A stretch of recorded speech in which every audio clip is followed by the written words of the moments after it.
Hello, everyone, and welcome to another episode of Page Turners Plus. The last time you saw us, we were reflecting on Tiffany Yanique's Monster in the Middle. Today, we'll be interviewing Tiffany Yanique. Welcome, Tiffany. Thank you. I'm happy to be here. Oh, it is our pleasure. Um, I guess we could just jump straight into the questions. So, one thing that I realized in my reading of the novel was that there was a heavy backstory element to it. There was a lot of history of the families and the generations. So, I was wondering, why was it important for you to give a detailed backstory on Stella and Fly? And this included the indignations and indiscretions of their parents. So, why was that important for you? Yeah, it's a Monster in the Middle is really a novel that is about our backstories. And I know that it's not written in a traditional way. We don't even meet the main characters until we're more than halfway through the book. And they don't meet each other until the book is almost over. But part of the project of Monster in the Middle was me thinking through and hoping that readers would want to think these things through alongside me. The concept of who we come from, where we come from, what we come from, and how that makes us who we are. So it's very important for me to begin with their not only their personal histories, Stella and Fly, but their family's personal histories, the history of the people who raised them and who made them who they are. Mental health, that looms large in the novel, and particularly people's responses to mental illness. And I was wondering what it is about people's responses to mental illness that interested you so much, that made you want to write about it so intensely in this novel. Yeah, Paula, your question is so interesting because you're not asking only like why did I want to write about mental illness, but why did I want to write about the response to mental illness, which is a very specific element of the experience of mental illness in general, is how our community responds to it, how we respond to our own suffering. And I'm so glad that your question picks up on that element. It's not a novel at any point about anybody losing their mind or succumbing to mental illness or going crazy or whatever. It's really about a community and how community responds to and takes care of each other. Not only mental illness, but all kinds of illnesses. But I did want to explore the way in which our sense of community can hold us up and carry us through, the way in which our willingness to rely on other people can allow us to be safe in our weaknesses. And mental illness is a particularly vulnerable place to be in. You can imagine that somebody who is struggling with their mental health isn't always sure who to trust, and that may even in itself be part of the mental illness. And if you have a good community, if you have a lot of people around you who can respond to that in ways that are healthy and supportive and steadfast, that can be what carries you through. Not always, of course, but it seems like it's one of the ingredients that we need to be carried through. Eric? Okay, thank you. Um, Zora Neale Hurston told us that all skin folk ain't kinfolk. Did you mean to reinforce that caution and Moss in the middle? I love Hurston. I think her work about how Black people can live and thrive inside of nature is so important. Um, and the way that we can learn to love ourselves by loving our natural environment, I think she's one of our geniuses. Um, that being said, I don't think that I am all the way in agreement with her reliance on autonomy. And I actually think that for for me, I don't want to say that not all skin folk are kinfolk. I actually want to make perhaps the opposing argument that we have actually more people than we tend to acknowledge. There are more people praying for us, looking out for us, pulling us up, saving us, making sure that we get where we need to be than we maybe always acknowledge or give credit to. So I actually wanted to make a different kind of argument that yes, the people who love us might fail us quite often, But what would we be without even those loves? And so, not that, so my argument is like, there are more kinfolk than you even recognize. And there are people that you sometimes don't rely on. And that all those people are an important part of what has kept you going. So I'm arguing for more family, not at all for Okay. less. Okay. So as a follow up, was it your intention to demonstrate the variations that exist among people of the African diaspora in response to the stereotypical perspective of the diaspora as one big homogenous black? Well, this book, I'm a professor at a predominantly white institution. I've been at predominantly white institutions my whole life, except for when I was in the Virgin Islands growing up, and then I was in predominantly Black and Caribbean spaces.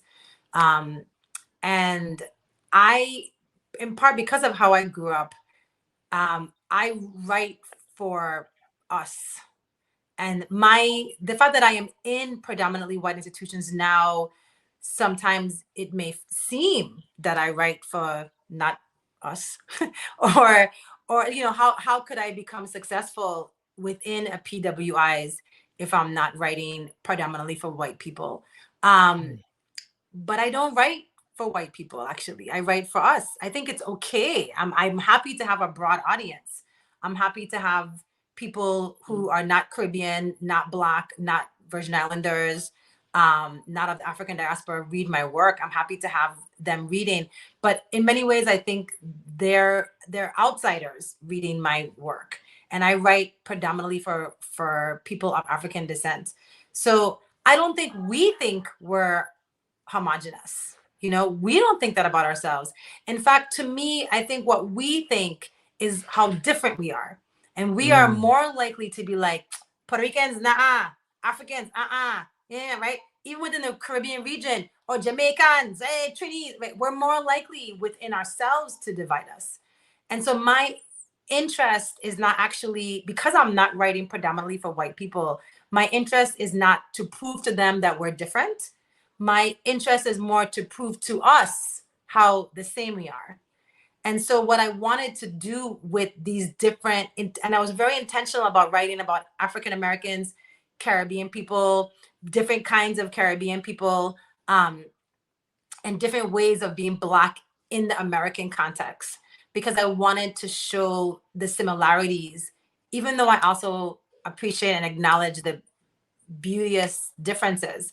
I also wanted to acknowledge the ways in which we are moving around the world in similar fears and in similar braveries. That was an important part of the mm, project to me. okay. I have one more follow up, Roger. So with that said, Tiffany, do you think your writing of Stella's experiences in Ghana actually cuts against that argument? Yeah, so because I'm writing for us again, um, I don't really have any problem airing out the dirty laundry because it's for us. So I know that when you air the dirty laundry, other people that see the panty hanging up. But it wasn't. Uh, that's not why I do it, right? I'm actually doing it for us. And the truth is, when we just talking to us, we know that the truth is that most Black women who are victims of sexual assault are victimized by Black men. We know that. And it's not something that we want to tell other people. And I'm not interested in telling other people that. But at the same time, it's an important conversation for us to have with ourselves. And that's the conversation that I want to be having and being inside of. So for me, I don't write books in order to feed myself or my children. I'm a professor. So I don't have to write books that easy. I could write books that are gonna frig with us and challenge us. And if it takes people a while to find my books or come around to it, that's okay. Because the books don't have to feed me, right? So it's okay if the books get passed around and used copies, over many years, because I'm not relying on the sales to to stay alive. So that means I could write things that are going to be more difficult and that will challenge us. So for me, yeah, I wanted to write things that I felt were honest to our lived experience. I taught this book. Oh, sorry. This book was taught in a prison, which is that prison in particular, as many prisons are in the U.S., was predominantly Black and brown, was a male prison. And I went to the prison, which I've done for my other books, but this one felt particularly, important because of the question that you just brought up, and the men in the prisons who had read the book. And these men who were inside, they were some of the best students I've ever interacted with. They read the book with such intensity and so closely. I mean, they had markings all over, like little like flags in the book and stuff, and their questions were really powerful, intelligent, but also like very like heart-wrenching questions. And that was one of the questions, like, why you do that? Like, I mean, like this man actually said to me, why did you do that? Like, why did you make us look that way? And I told him a version of what I'm telling you is like, but I wrote it for you. I didn't write it for them. I know that if I was writing for them, then I would only make us look good.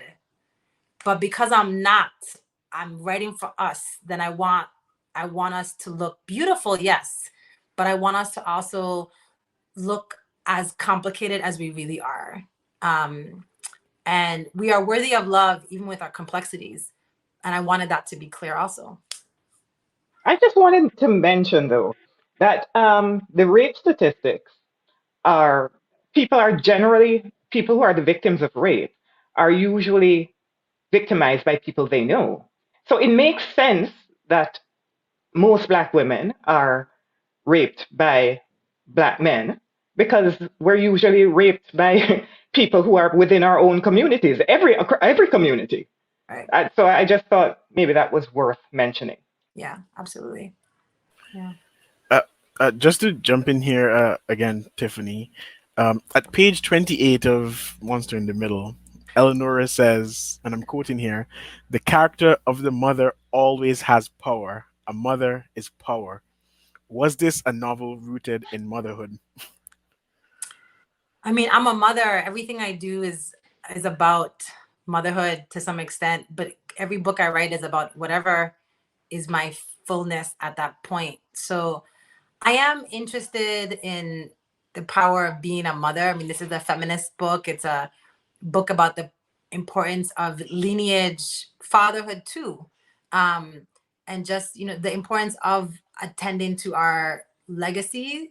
So what's coming behind of us and what has already come. So I am really interested in motherhood. I mean, some of this is intellectual. Toni Morrison says that for Black women, unlike for white women, motherhood is one of the places where we can be our most full self, and we're not shackled by motherhood the way that sometimes white feminism might discuss motherhood as a place where women are in bondage to motherhood. And Morrison wrote very eloquently that for Black women, we don't experience that motherhood is freedom for us. And so intellectually, I align with that as well. The ideas in which, because there's so many places in which we are not free as Black women, as Black people, motherhood is a place where we do have ability to exert autonomy and to exert agency. Sometimes we do that in ways that are problematic, of course. And we do that in ways that hurt our children, of course. But it is a place where we have autonomy and agency, which is not something that's always available to Black women. And so I don't think it's a mistake that Black women don't quite feel this kind of horror of motherhood that we sometimes hear from mainstream feminism, because it's a place of power for us, I think, for sure. But I also feel like as a mother myself, I love being a mother. It's really my most important part of my identity, actually. So I am interested in examining it, not only intellectually, but also emotionally, like how does it feel for me? How does it change for me? Where are the beauties and where are the pains of it? And I'm interested in just exploring it as an emotional, but also an intellectual project. And just as a follow up, the very next sentence, Eleanor says is to the effect that a wife has no power. Do you wish to expound on that, or? Well, I'm divorced, so um, it's also a personal emotional thing for me to say that I experienced within marriage, or at least within that marriage, um that there was a kind of like shaving off of autonomy and freedoms, and ways in which I often had to, and I don't want to disparage my ex-husband at all. He's a good man who I still love, but I experienced, maybe not even to the fault of him or me, but to the fault of society, that like the expectations within marriage were ones that were harmful to me, but that were very, gave him a lot of power, and made it me feel like I had to compromise a lot of myself in ways that I had never experienced compromising when I was a single person. Now, I know that all marriage is not like that, but I do think that a lot of expectation within marriage is that the woman will compromise, um, and that uh, we compromise to the benefit of the union, even if it doesn't benefit the self. And I think historically women are much better at bending in those kinds of ways, and we've been asked to bend in those kinds of ways more than our male counterparts. I definitely believe in marriage still, and I'm not someone who's against marriage. When I see ones that are working in beautiful ways, I very much admire that. um, but I do think that a healthy marriage probably means both partners relinquishing power, and both partners giving up that need for control. So in that way, the wife is not powerful, but neither should the husband be. I think in a good, in a good marriage, that is a shared power. If it's there, it's one that should be shared. Whereas motherhood is not like that, right? You don't share that power with your children, but I think you do have to share it, and let it go in marriage. And hopefully you both are letting go. Paula? Faith, faith is an important concern in the novel. So I'd like you to walk us through what it is about the nature of faith that you wanted to explore, because you certainly explored some positive um, aspects of faith, but you also explored some negative aspects of faith. Yeah, I grew up very religious, and I'm still very religious actually. I am, I fast once a year. I'm very prayerful on a daily basis, and I attend services. Um, I want to raise my children within faith, and yet I am very aware as an intellectual the ways in which faith can be incredibly harmful to us. Um, you know, uh, Ngugi, the great East African writer, told us that, when the white man came to Africa, he brought religion. He told us to close our eyes to pray. And when we opened that, he had our land. So, and we were left with Jesus, and he was left with our land. And I do think that that's a real part of being a person of faith, and a Black person, is a recognition that like our desire for communion with um with the creator of all things has sometimes allowed people to use us and destroy us even, and that the desire to be submissive to something greater than yourself has been used against us in many ways. And we use it against each other. I mean, right now, people of faith are the ones who are leading the charge against queer communities in the United States, against trans children, um, against books that offer complexity about conversations on race. I mean, those things are being led by people of faith, and so we know that faith can actually keep us from each other, which is the exact same thing it's not supposed to do. And so I'm very reluctant to present a religion or a faith system without presenting its full complexities, which that when when done well or openly, it can save us, of course. but it can also be an incredible force of destruction and keep us from each other. And if anything that keeps you from other people seems to me like something that's denying your deepest humanity. So yeah. So another question here. You refer to specific cultural and political events to let the reader know the time period in which events in the novel are taking place. Did you have any particular reason for doing that other than that it was fun? I'm a nerd to my core. I like research is a lot of fun. Um, and all my books are really heavily researched, and I work in the archives quite a lot.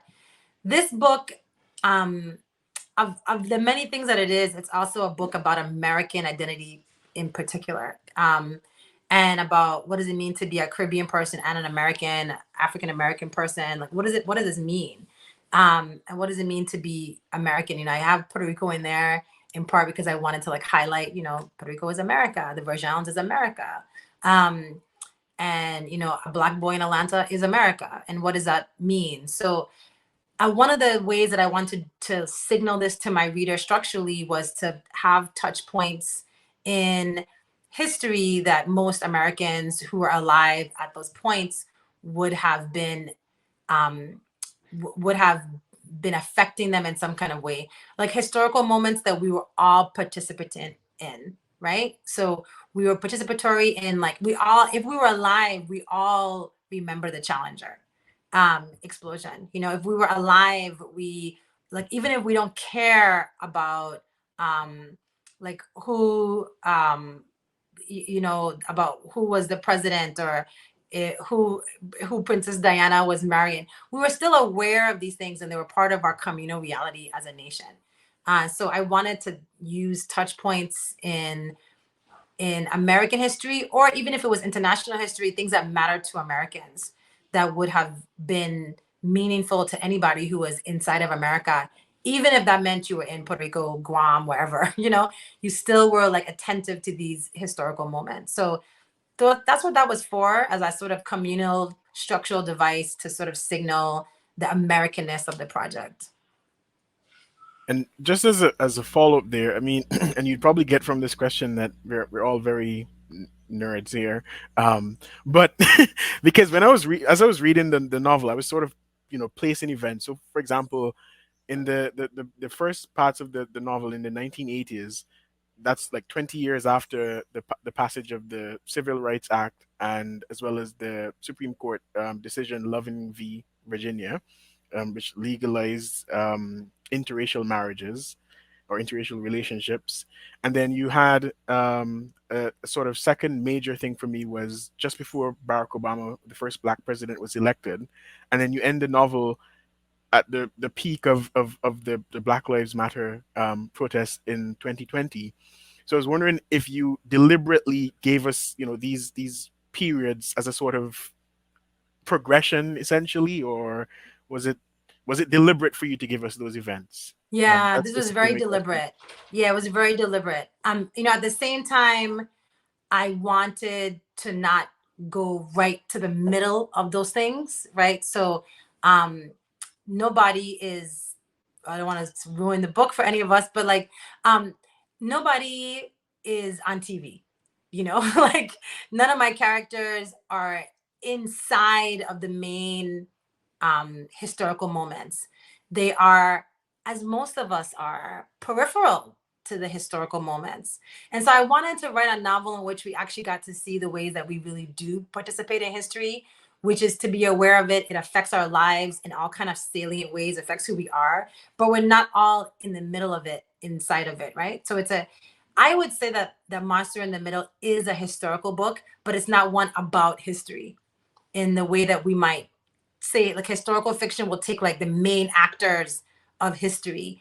I wanted my book to be about the regular people who were there, which is, you know, we are also those people. Like, we're all inside of history right now. We may not be the ones who end up on TV, right? Being interviewed. We may instead be talking about a book that and being interviewed in this kind of way. But we are players in all of this history. So yeah, that was very intentional. Um, and since you've already revealed it, the book doesn't actually go all the way deep into the Black Lives Matter protests. We don't, again, nobody's on TV at the same time, or nobody's the star on TV. But at the same time, I wanted, when I was writing the book, an earlier version of the book ended right before Senator Clinton was denied the presidency. And I had written the book as if she won. And that's because I was writing the book right up until the current moment in history.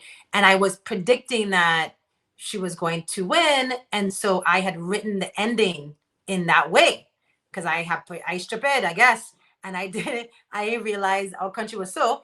And so I predicted that she was going to win. And I wrote the book with that, my version of prescience, which turned out to be incorrect. But so I had to rewrite the whole ending, which also meant, because of the way that I write, rewriting a lot of the book all the way up. But I still wanted to write the book all the way up to be as current as I could get it. I still wanted to make that when my publisher was like, you have to stop. I really wanted them to be ripping it out of my hands on the last thing I saying. When you get it, if you bought the book on the day it was published, that it would feel like it's coming at you, in history. And so I wanted that feeling for the readers who might get it early on, and it could just feel as close as possible to them. And I wanted that to last for as long as possible. So that even 2 years later, you still feeling it close. Like we only just get out of COVID and some of us are still really in it. So it could still feel like, but this just happened, man. I still wanted it to feel that way for as long as possible. And I wanted my readers to feel that because I wanted my readers to sit in that space and then think about where they have come from and how they got where they are. So if they could feel themselves in the moment of the characters, then maybe they could see that, wait, I am also here. Where have I come from? What got me here? What about my parenting made me the adult that I am today? So I wanted my readers to have that potential experience. Paula? Pastor John the Baptist. We can't discuss this novel without at least mentioning his name. So, Pastor John the Baptist, Eleonora, and Malaika are all, to one extent or another, purveyors of alternative facts. Now, you wrote, as you said, the novel in the midst of the era which we sometimes call the post-truth era. Do you think you would have created these characters if you had not written the novel when you did?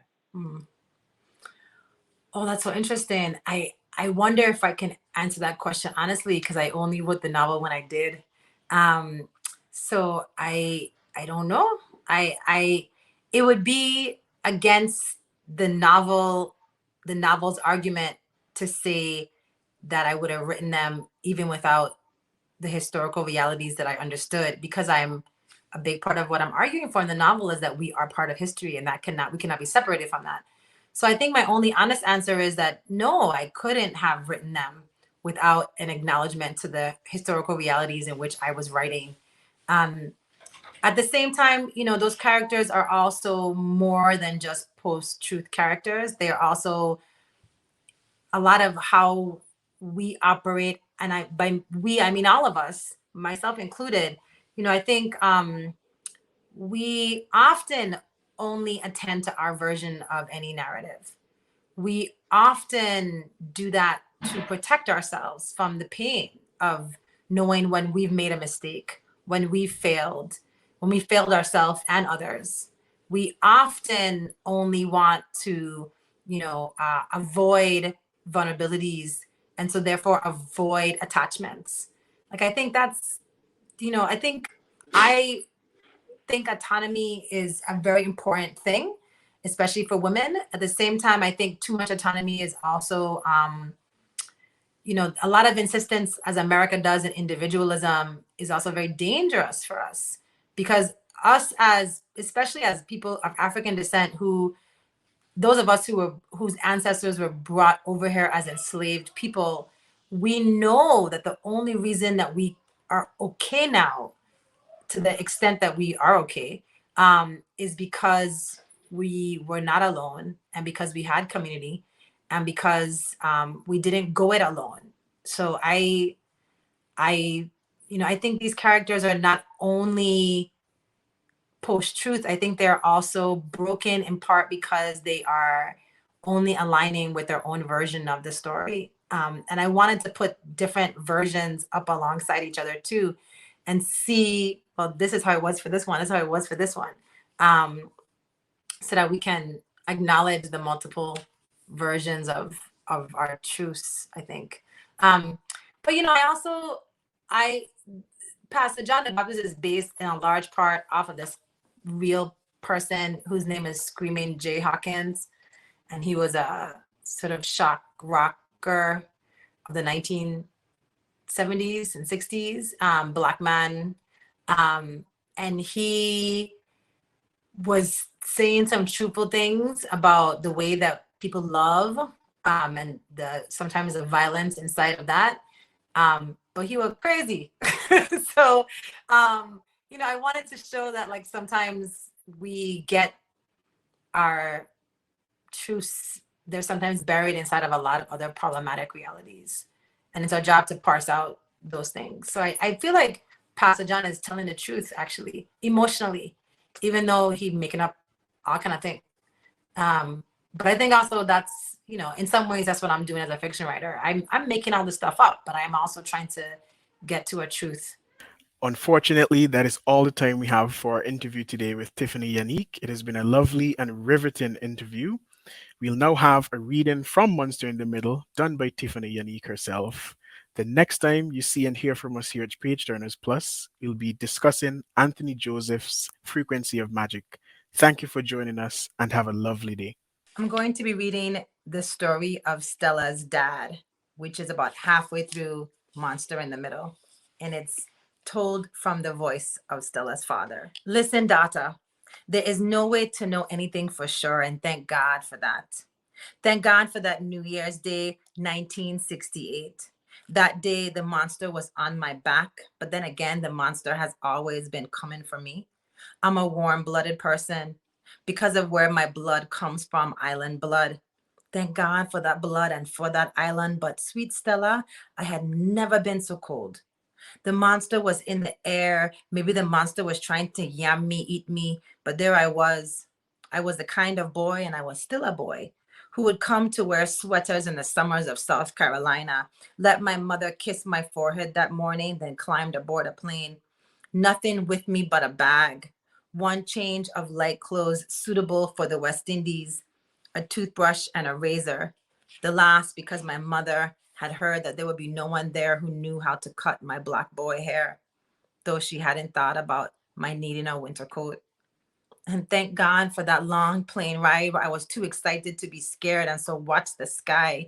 And for that long sleepless bus ride where my sudden fare kept me from rest. Thank God for this St. Thomas boy in a bus, me not sleeping, but looking out the window as it became winter before my eyes. Cold monster. Did I clarify that it was New Year's Day? That the kiss was my mother's last? She was dying of cancer. You know that part already, right? Sweet girl. Breast. Though no one but me and a doctor over in Puerto Rico knew. I wasn't allowed to tell a soul because sickness of the breast or the uterus or any part of the body we call private, the parts we used to love to make life, sickness in those parts was a shameful thing. And so I boarded that plane and climbed aboard that bus, maybe heading to my own death, not sure, but feeling also that I'd likely never see my mother again. But still, thank God. Thank God for the burn in my mother's breast before I left. Thank God for her kiss goodbye that let me know it was indeed goodbye. I could tell you more about my mother, your grandmother. I should, for even she is the monster and her mother too. I want to explain how this goes. It's a journey, but you're not alone in it, my love. None of us is. You feel alone, but you take the journey because you don't want the loneliness.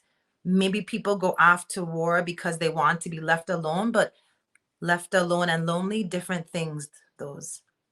Me, I didn't want either, baby. Just don't be confused by my life or all these lives.